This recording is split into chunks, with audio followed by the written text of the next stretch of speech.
30 வயது வரை கல்யாணம் பண்ணிக்காம தேவைப்பட்டதுன்னா இந்த லிவிங் ரிலேஷன்ஷிப்ல இருக்கிறது நல்லா புரிஞ்சுக்கோங்க. உடனே நித்யானந்தா லிவிங் ரிலேஷன்ஷிப்புக்கு ஆதரவு அப்படின்னு தம்ப்நெயில் போடாதீங்க. நான் என்ன சொல்ல வரேன்னா, உங்களுடைய உணர்ச்சிகள் முதிர்ச்சி அடையும் பொழுது இந்த ஓவரான ஹார்மோனல் அப்ஸ் அண்ட் டவுன்ஸ் எல்லாம் அடங்கிங்க.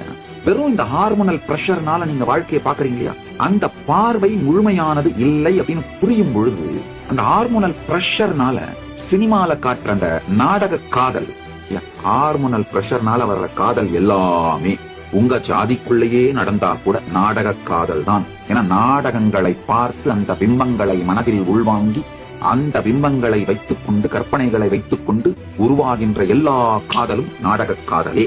இந்த நாடக காதல்ல நீங்க எடுக்கிற முடிவை கொஞ்ச நாள் கழிச்சு வருந்துவீங்க, கஷ்டப்படுவீங்க.